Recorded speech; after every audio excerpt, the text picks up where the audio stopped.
Halo sahabat gunting rambut. Jadi kali ini saya akan berbagi tentang langkah-langkah awal untuk melakukan usaha pangkas atau membuka pangkas. Jadi pertama-tama kawan-kawan, kita itu harus terlebih dahulu tahu yang namanya cara memotong rambut. Dan yang kedua, kita itu harus menyediakan alat-alat pangkas seperti gunting, ketam pemotong rambut, cukur, dan alat-alat lainnya, dan kursi pangkas. Jadi dalam membuka usaha pangkas ini tidak semestinya kursinya itu harus yang mahal-mahal, teman-teman. Kursinya bisa pun kursi biasa, dan bisa juga kursi tempat duduk yang sederhana. Yang penting pelanggan itu bisa duduk dan kita bisa melakukan pemotongan rambut. Dan yang kedua,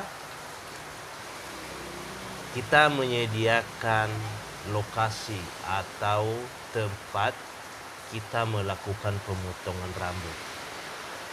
Dan bisa juga kita melakukan pemotongan rambut dengan cara berkeliling, itu pun boleh saja.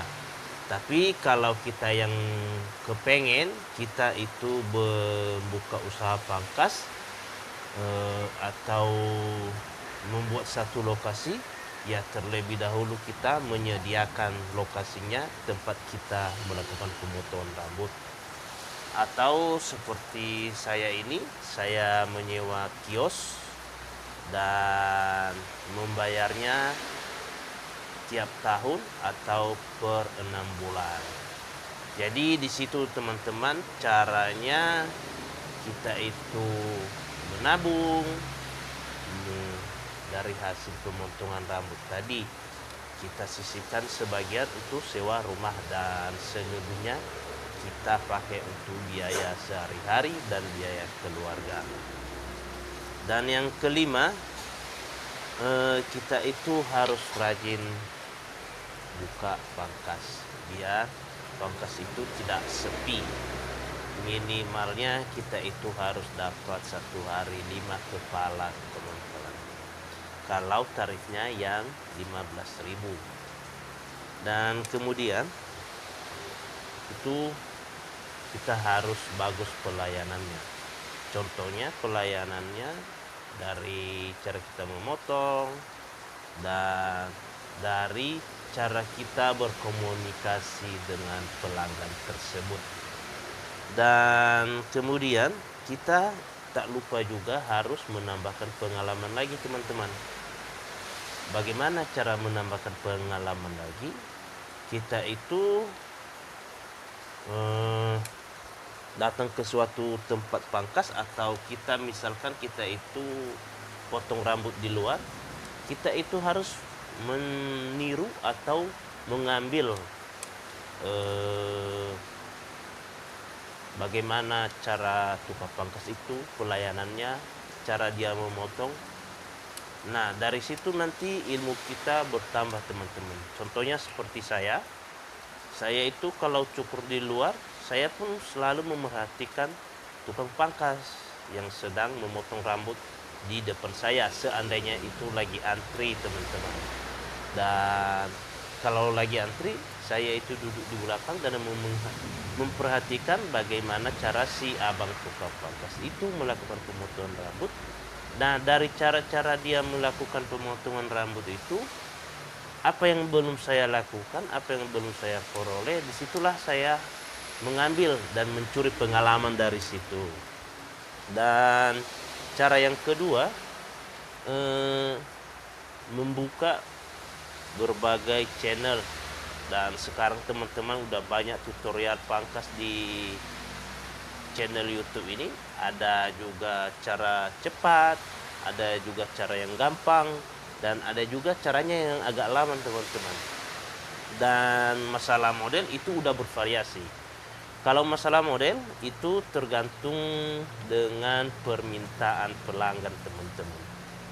Jadi di video saya kadang pun saya sendiri yang bosan teman-teman, bukan penonton lagi. Kenapa saya sendiri yang bosan? Saya bosan menguploadnya. Kenapa? Karena model rambutnya semua sama, rata-rata cara pemotongannya itu sama. Nanti datang anak-anak remaja misalkan, dia datang yang dipotong hanya sampingnya. Nah, datang lagi yang satu, begitu juga hanya sampingnya. Apalagi kalau lagi antri, misalnya anak-anak remaja, pasti dia ngikut model rambut kawannya yang tadi yang siap kita potong. Jadi saya pun akhir-akhir ini udah mulai agak bosan mau upload video yang mana lagi ini. Semua cara atau model rambut yang saya pakai sama. Nah, sementara jadi di sini teman-teman saya mengisi channel ini dengan berbagi pengalaman juga dari cara membuka usaha tadi, dan mungkin kedepannya teman-teman saya lebih semangat lagi mengupload setiap hari. Nah, jadi untuk itu teman-teman hanya sampai di situ dulu yang bisa kubagikan pada teman-teman semua. Mungkin kedepannya lagi kawan-kawan saya akan berbagi lebih banyak lagi apa saja yang saya alami dan yang saya jalankan selama saya membuka pangkas. Jadi ya nanti kawan-kawan berpikiran itu barber Frankie udah kaya, itu masih belum teman-teman. Nanti kalau udah kaya saya kasih tahu.